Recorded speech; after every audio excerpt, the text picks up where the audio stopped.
We are discussing Doll's House, written by Ibsen. So now, yesterday we have gone through Act First. Now today, let us move over to Act Second in the play Doll's House. The plot gets complicated and moves towards its climax.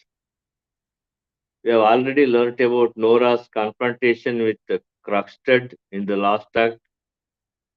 In this act, we begin to see its effect on Nora when she meets Krogstad for the second time.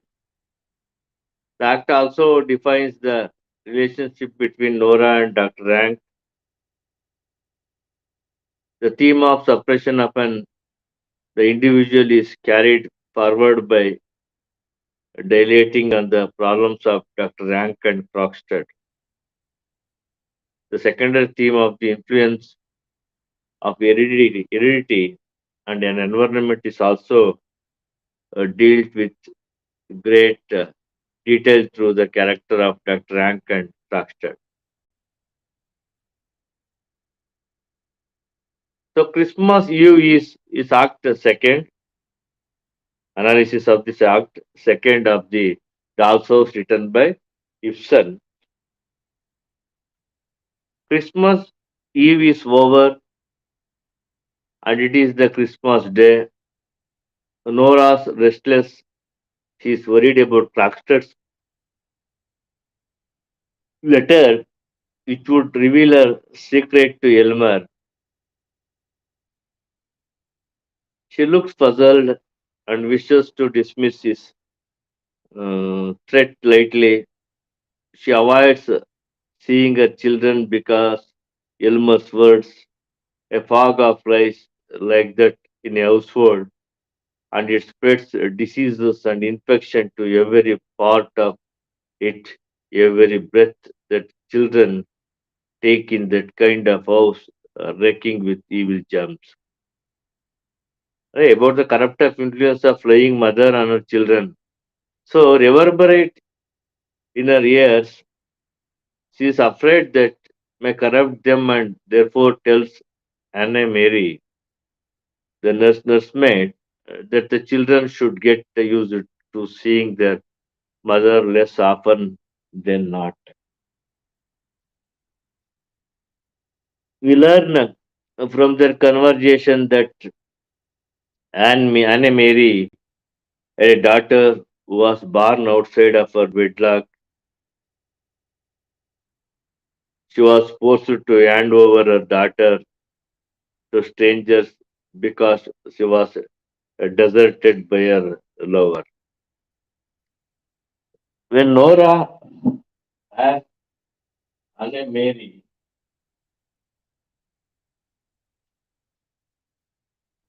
Nora asked Anne Mary as to how she could have abandoned her daughter in nursemaid answers is simple. She did so for the sake of a good job, which alone would, which alone would ensure her livelihood.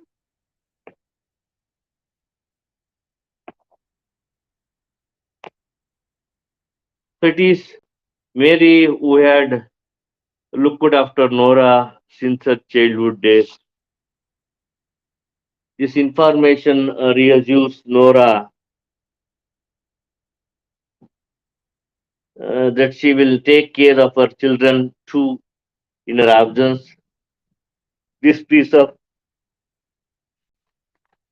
information also helps us understand that Nora gradually preparing herself to challenge her hostile environment. Nora then goes to unpack the costume that she is to wear for the dance. The next day, she hears some footsteps and mistaking them to be those of Crackstead, she begins to scream. But the visitor is Christine. The costume Nora is to wear is like that of an Italian fisherwoman. and is chosen for the occasion by Elmer. Ibsen gives this detail to remind us of their Italian honeymoon trip.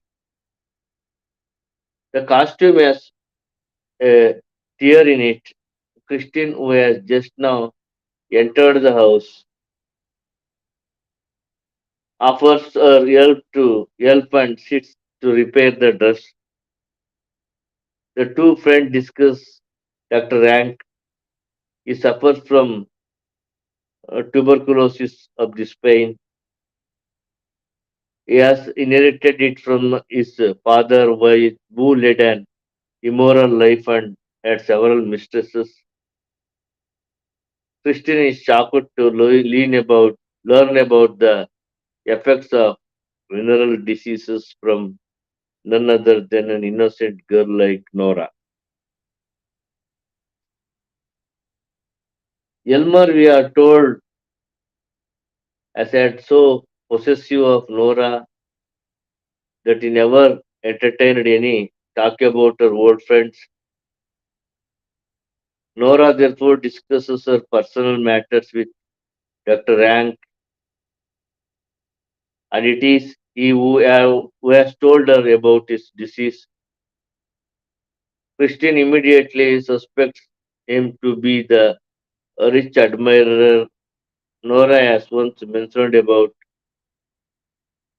She admonishes Nora for borrowing money from Dr. Rank, as this will put her under too great an obligation to the physician. Nora denies it emphatically because, in that case, the whole situation would have been absolutely intolerable, but she fails to convince Linde. Mrs. Linde. So Elmer interprets the talk and Christine leaves the room. He feels proud of his selection of the fancy dress. Nora tries to flatter him by playing his pet. She imitates him by calling herself a squirrel, skylark, and an elfin child. She is ready to scamper, sing, and dance for him if only Crockstead is allowed to retain his job at the bank. Her excuse is that she fears Crockstead will write scurrilous articles against Elmer and thus malign his reputation. We are also informed here that Nora's father too had to suffer scandalous attacks in his lifetime. It was Elmer who had investigated the matter. He cleared her father's name and married Nora, the grateful daughter.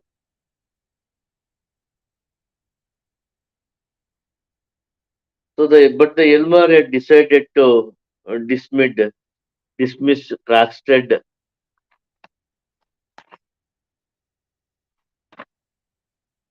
and he is firm in his resolve. Unlike Nora's father, he is morally upright and therefore does not fear anybody. He tells Nora, your father's professional conduct was not entirely above suspicion. Mine is, and I hope it's going to stay that way as long as I hold this position. So the more Nora presents her proposal, the more firmly reiterates his stand and has made his decision known in the bank. So, and then so here Nora has begun to learn that she will have to pay alone for her guilt. In this knowledge, which has prepared her for suicide, she comes to know of Rank's impending death, and after acquainting with it, she plans for her own death. The theme of death draws a parallel between Rank and Nora. Similarly between them continues when we learn that Rank is the victim of his father's guilt, whereas Nora herself is guilt-ridden parent. The tarantella accompanied by the piano tune of Dr. Rank symbolizes death. It promotes his own death as well as the death wish of Nora. Nora learned the dance in Capri, Italy. When she was there with Elmer, Elmer wants her to perform in at the fancy dress party. The hip and R movements in the dance are suggestive. In fact, traditionally, it is believed that this kind of dance was performed by those who had been stung by a tarantula, a poisonous spider. So, however, the suggestive moments of the dance enhance Nora's attractiveness to him as he says, I see you still have the tarantula in your blood. I set my blood on fire till I couldn't bear it any longer. But for Nora, it has different meaning. She is trapped a tarantula which wants to sting herself to death rather than he dies slow. Remember, the dance as well as the costume are chosen by Elmer.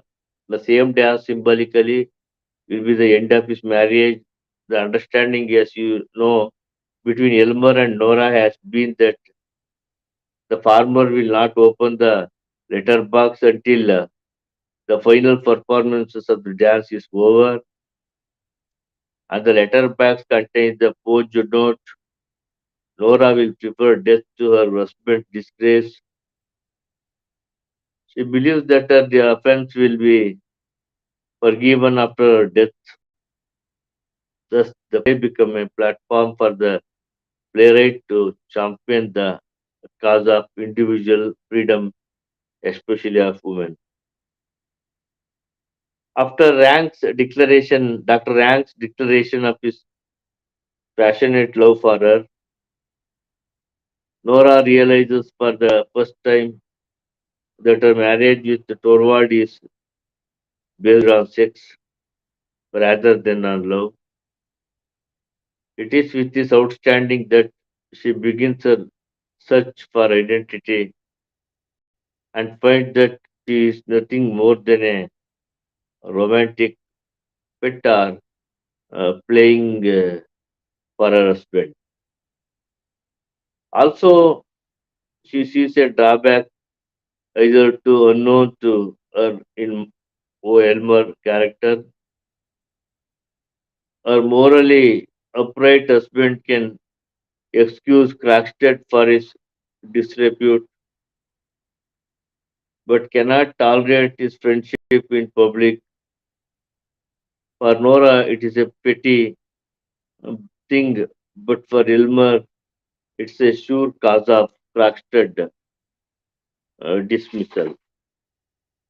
So, toward the end of the Act 2, we see Nora expecting something wonderful to happen, which shows she still trusts, trusts in moralizing and respectable image of Elmer. Respectable image of Elmer. So it is about the Act 2. So the development of the dramatic events in Act 2 lead to an unexpected and gripping climax as the events further unfold in Act 3, and that Ibsen has certainly lived up to an expectations raised in Act 2. In Act 3 shows Nora finally giving vent her inner thoughts and feelings which she had not realized until then. It also brings out Elmer's real self which Nora wasn't aware of. So it is in Act 3, particularly before reading this unit, so act of any play, especially that doll's house, makes it very interesting reading the third act begins with Krogstad joining Christine in Elmer's plot. Here we see them both admitting how the estrangement of each other has affected their lives. Krogstad says he lost all incentive to decency, while she says she had no other way but to marry for money. She also suggests that since they are all still in love, what about us two castaways joining forces? Krogstad finds the suggestion deeply moving and promptly decides to withdraw the blasphemous, blasphemous letter and exonerate Nora. But now Christine has changed her mind. She has seen that Nora's happiness is built upon deception. She feels it's the right moment for Elmer to face the truth of his relationship with Nora. Therefore, Elmer must read the letter. So, with the exit of Krogstad, Ibsen villain leaves the stage. Now, Mrs. Lind appears most unexpectedly to solve a different problem and difficult problem also. Her surprise appearance is something of a stage contrivance. She prepares Krogstad to write another letter promising Elmer not to blackmail him. She also informs Nora about Krogstad's transformation. As a true friend, she advises Nora to tell her husband everything about her monetary dealings. Nora realization that her relationship with Elmer is based more on sex than in love has already been portrayed in the previous arc. But this realization, as you might guess, is further justified in this arc. Totally ignorant of Nora emotional turbulence, Elmer drags Nora down to their flat despite her protest to remain at the party a little longer.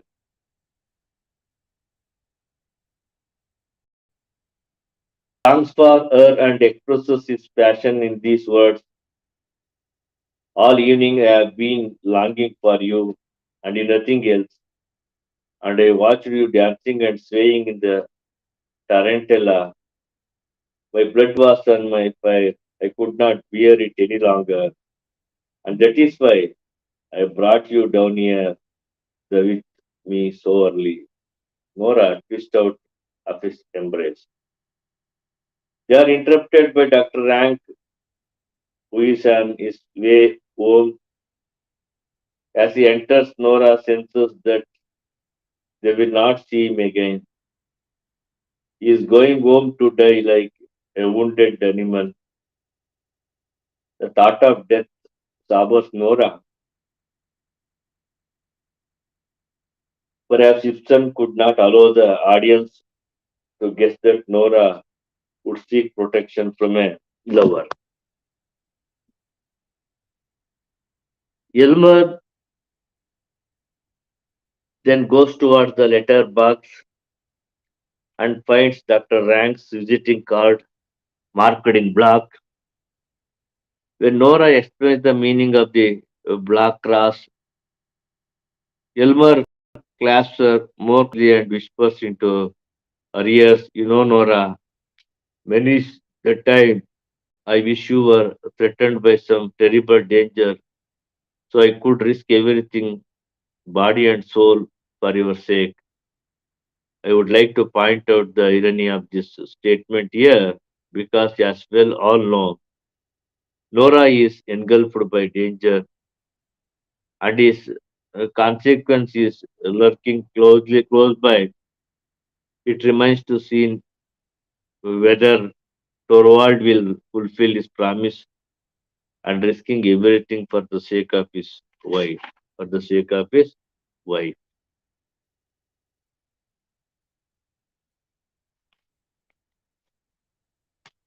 The chauvinist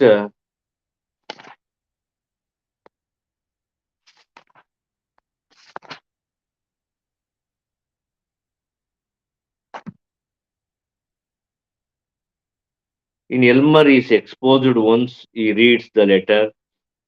Nora rushes out to commit suicide while he meets her at the door of his room. To Nora's horror, far from assuming responsibility, he shouts and vulgarly abuses her for bringing this shame upon him and thus placing him in Crockstead clutches. He says that people might even suspect him of being an accomplice in these criminal acts of hers. His attitude is epitomized when all his apprehensions center around his own self and Nora fails to figure in his thoughts. His chauvinism is evident in these words. Here I am at the mercy of a thoroughly unscrupulous person. He can do whatever he likes with us, demand anything he wants, order me about just as he chooses, and I dare not even whimper. Dare not even whimper.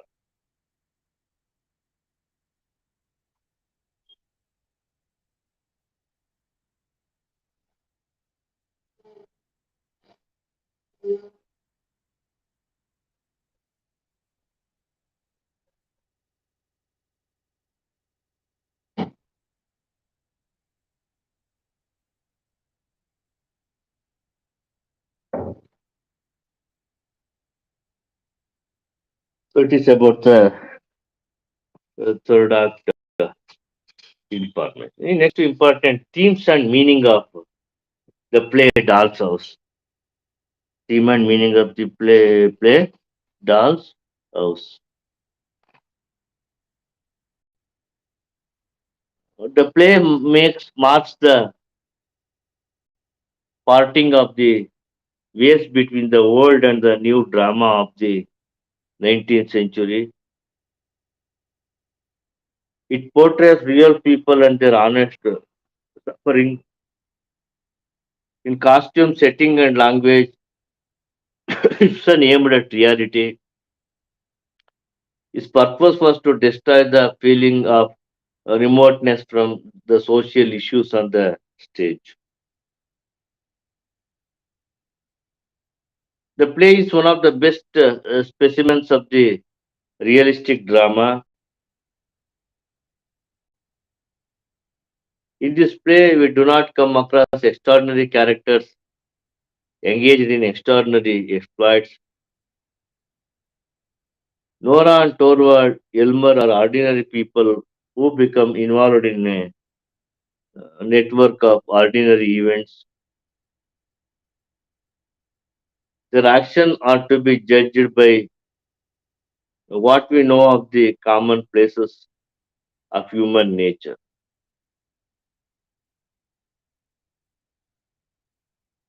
So, two aspects readily come to our mind about realistic drama. One is heroes are not completely heroic and villains are not completely villainous. Torvald, for example, is technically a hypocrite, but he has some of the characteristic of a kind, considerate husband and a good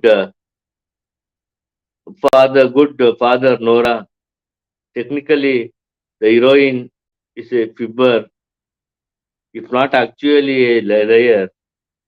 However, her weakness may be explained partly on the grounds that she has always been treated as a child.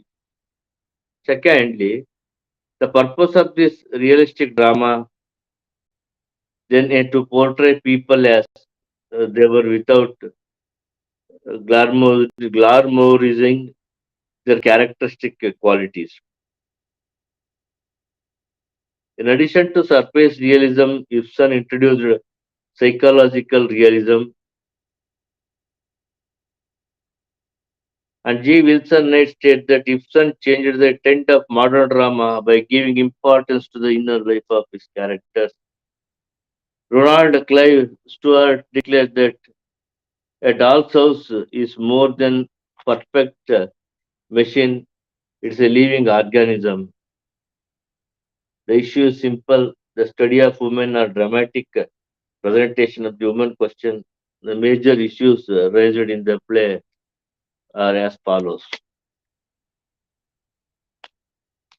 So Ibsen champions the cause of feminism in the play.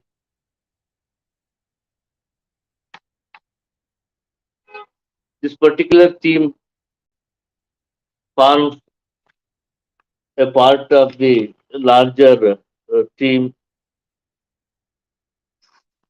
So sovereignty of an individual of Ibsen plays. Nora has had no opportunity to develop into an individual. She went directly from her father house to her husband's house with no training or chance to develop as an individual. She has been taught to accept the opinions of men and leave her fate in their hands. She is financially as well as mentally dependent on her husband. It is he who gives her money and takes decisions for her. However, he disappoints her when she needs him the most, and therein lies Nora's tragedy. We can understand Nora ordeal with when she tells her husband rather emotionally, and you have always been so kind to me, but our house has never been anything but a playroom. I have been your doll wife just as at home. I was daddy's doll child, so and the children in turn have been my dolls. So I thought it was fun when you came and played with me, just as they thought it was fun when I went and played with them.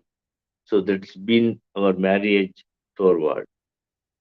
So though Nora Ibsen shows how the protected middle class women need to gain experience and learn to make responsible decisions about their lives.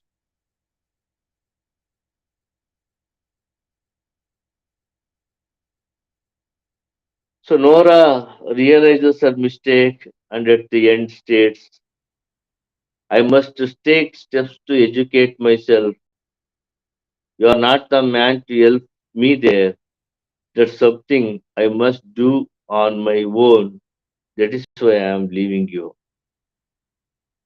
So in the final scene between Nora and Elmer, Nora bravely faces her moment of truth. She reminds him that no marriage can be built on inequality. She declares that this is going to try to become a reasonable human being, to understand the world, in short, to become a woman, not a doll to flatter Elmer selfish vanity. She goes out with irrevocable finality and slams the door of her doll house behind her, and classic the expression of the theme of the women's rights. So the theme of the poem. So Nora feels that her father and her husband are tired with her feelings. She faces moral conflict in such a society and loses faith in her own morality. Nora begins to realize it only after she confronts harsh reality through Krogstad. The first act thus prepares the stage for her catastrophe. She feels that she has been wronged first by her father and then by her husband. She tells her husband, "It is your fault that I have never made anything of my life." So the Dal-like woman experiences an acute sense of frustration. She is depressed over the shallow, unthinking attitude of her husband. She seems to endorse Ibsen's favorite issue, that is, the individual is ignored and suppressed for what is considered to be the principle of family life, is the right objective. Next, we are discussing some of the important characters in the novel.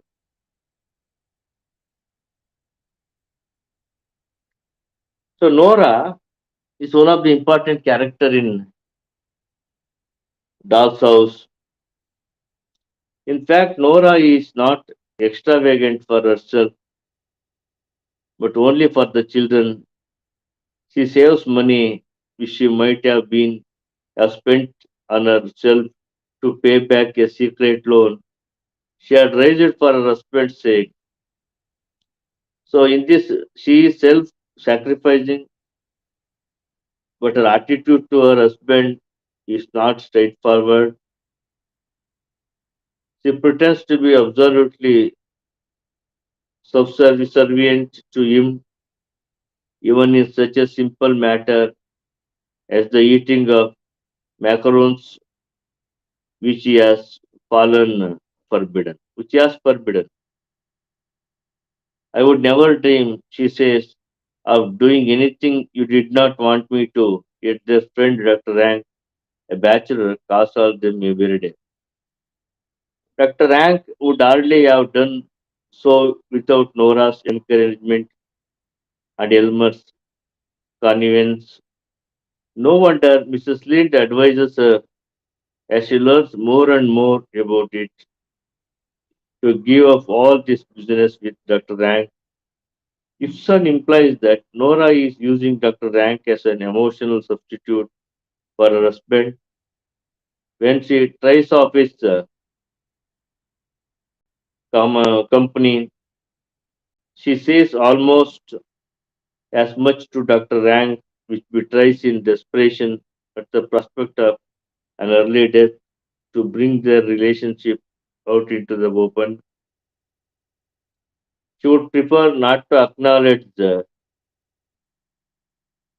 it, and even faced with virtual declaration of Dr. Rank's love, all she wants is that he should keep coming as you have always done. In other words, she wants him around because it's a tremendous fun, and that, of course, gives Dr. Rank wrong ideas, but he is not to get any satisfaction out of the relationship.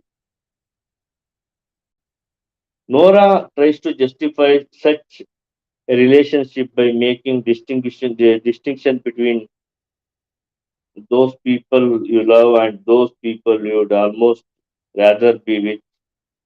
There is obviously something missing in such a love. It means that one cannot be sincere and natural with the loved person. That is definitely Nora's problem with Elmer. She tells Dr. Dank, for example, that she would simply love to say, damn, in front of her husband, but she dare not say it. You would be shocked. The crime Nora commits in all innocence for her husband's sake has given her something to be proud and happy about. She thinks she may keep it in reserve and use it someday. When her husband loves her less, to increase that love, this is a sign that knows her husband's love depends on her pleasing him all the time. It is not self sustaining.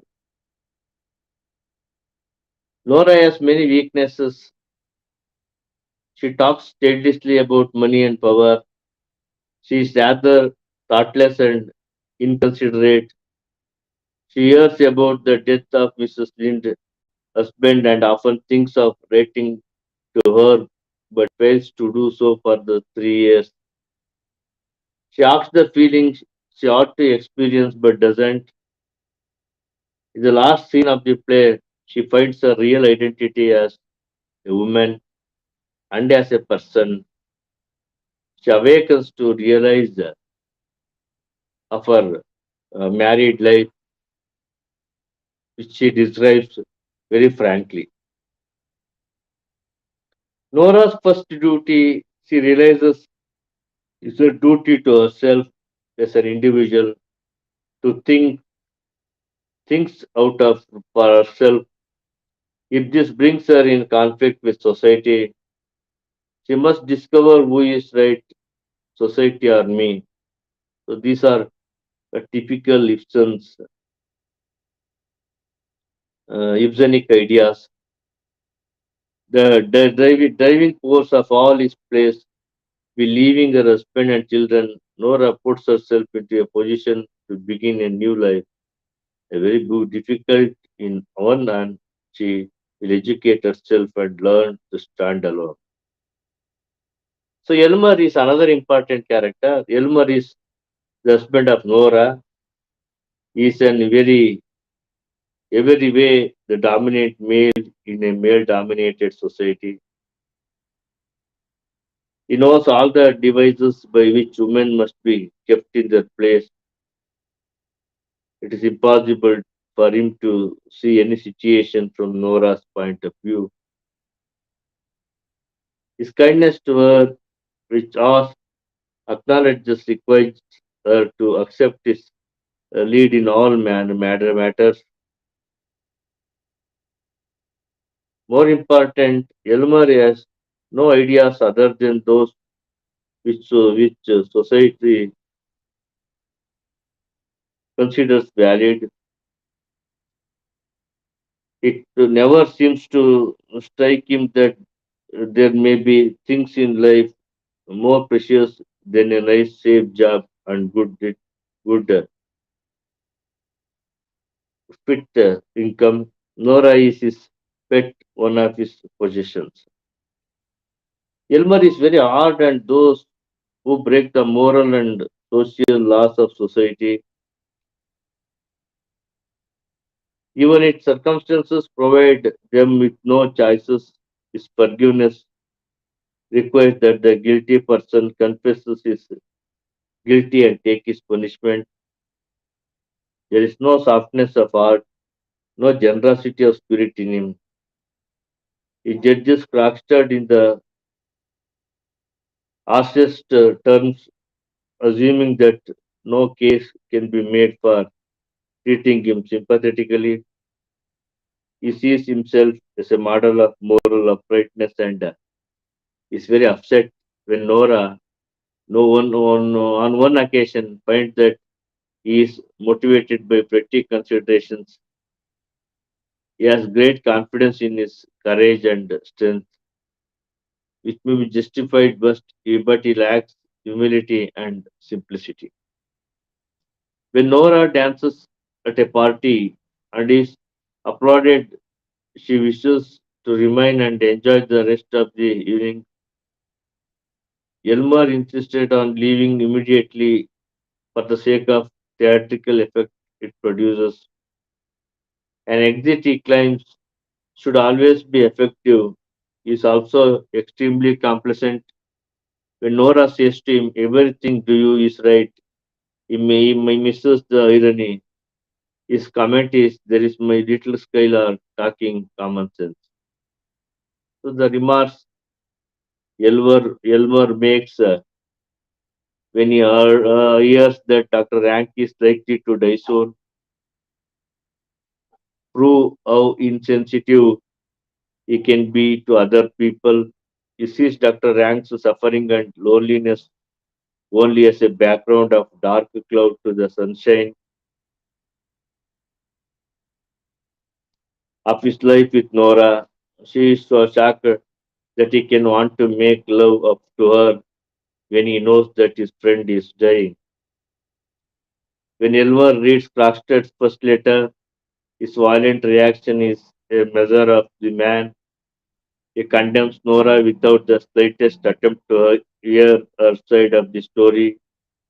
His references to Nora's father are particularly offensive, and so is his instant decision that she cannot be allowed to bring up the children in the interest of the children.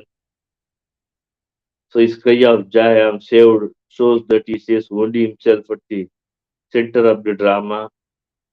Though he corrects himself when Nora asks and me, he is ready to forgive Nora. But when Nora asks and me, and he is ready to forgive Nora, but cannot imagine that he has said or done anything which requires forgiveness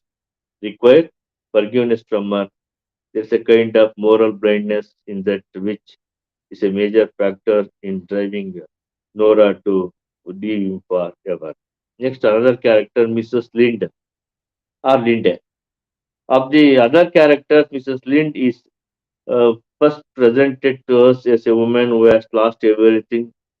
Her husband is dead. She has no children and no money, not even a broken heart to grieve over.